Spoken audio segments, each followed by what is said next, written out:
एक 3 साल के मासूम को देखकर आपके मन में क्या ख़्याल आता है? कि बच्चा कितना प्यारा है, उसको गोद में लेकर उसके साथ खेलने का मन करने लगता होगा। लेकिन एक ऐसी डायन औरत है, जिसने अपने 3 साल के मासूम भतीजे के मुँह में बालू मिट्टी भरकर उसकी जान ले ली है। सोचिए वो औरत इंसान कहलाने के लायक है या नहीं? क्योंकि छोटे से बच्चे से आखिर किसी की क्या दुश्मनी हो सकती है? बावजूद उसके 3 साल के बच्चे की जान ले ली जाती है। इतना ही नहीं बल्कि उसको अपने घर के आंगन में जमीन के अंदर दफना भी रही थी वो महिला।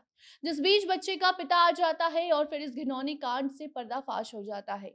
बताते हैं आपको क्या है पूरी खबर और कहाँ की ये घटना है। बाकी अब नमस्कार, आप जनता जंक्शन देख रहे हैं और मैं आपके साथ वंदना पांडे। अपने सपनों की आशिया को दे एक नई पहचान माँ भवानी डेकोर प्राइवेट लिमिटेड के साथ, जो है ऑथराइज्ड डिस्ट्रीब्यूटर ऑफ कजारिया।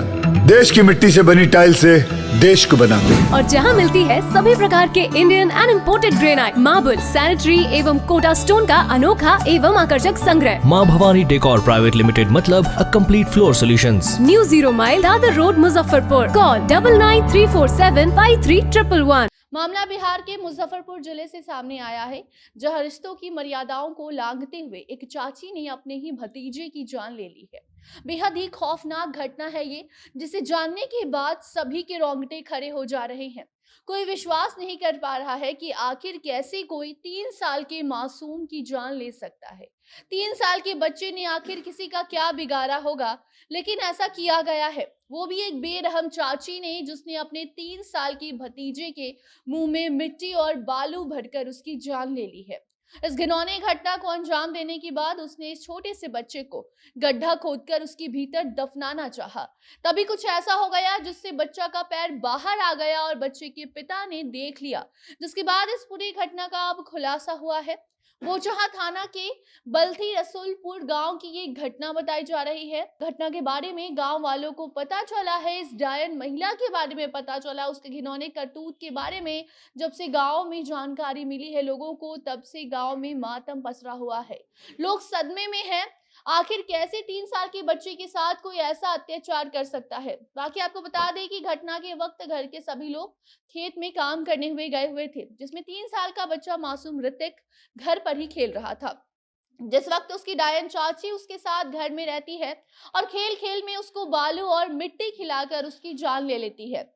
जब परिवार वाले वापस खेत से घर आते हैं और बच्चे को घर में ढूंढते हैं, बाहर ढूंढते हैं, और फिर बच्चे के पिता विनय कुमार ने अपनी भाभी से पूछा कि उनका बेटा ऋतिक कहाँ है, तो पहले उस महिला ने अनजान बनकर बताया कि उसने तो ऋतिक को देखा ही नहीं है और अजीबोगरीब बातें करते रही। और उसके बाद बच्चे का पिता वहां से चला गया तो वो घर के आंगन में मिट्टी को कुदाल से ठोकते हुए नजर आए। जब विनय कुमार ने पूछा कि ऐसा क्यों कर रही हो, तो उसने कहा कि नीचे चूहा है, इसीलिए वो उसे अंदर दबा रही है। उसकी अजीबोगरीब बातों को सुनकर विनय को शक हुआ और उसने जब कुदाल हटाया तो देखा कि बच्चे का पैर बाहर निकला हुआ था। सोचिए उस पिता पर क्या बीती होगी, जो अपनी आंखों के सामने अपने बच्चे को दफन होते देख रहा होगा। तभी इस पूरे घिनौने कांड का खुलासा हुआ। मृतक ऋतिक के पिता का कहना है कि वो 4 भाई है, सभी की शादी हो गई है और इनके 3 बच्चे थे, जिसमें 2 बेटी है और वो एकलौता बेटा था।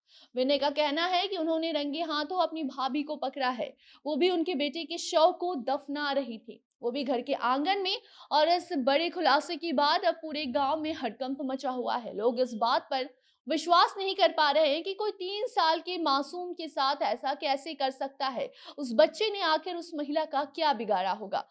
बाकी पुलिस को अब इसकी जानकारी दे दी गई है। पुलिस भी आरोपी महिला को गिरफ्तार कर चुकी है, आगे कार्रवाई कर रही है। ऐसे में बच्चे को भी कब्जे में ले लिया गया है और पोस्टमार्टम के लिए अस्पताल भेज दिया गया है। आगे महिला से पूछताछ की जा रही है और उसकी दिमागी हालत की भी जांच की जाएगी, क्योंकि किसी मासूम के साथ ऐसा करना कोई छोटी बात नहीं है। ऐसे में इस मामले में कोई भी अपडेट आती है तो आप तक हम जरूर पहुंचाएंगे। तब तक आप अपनी राय इस पूरी खबर को लेकर क्या रखना चाहते हैं, कमेंट बॉक्स में बताइए, वीडियो को शेयर कीजिए और बाकी अन्य खबरों के लिए बने रहे जनता जंक्शन के साथ। कैमरे के पीछे देव विशाल और मैं थी आपके साथ वंदना। धन्यवाद।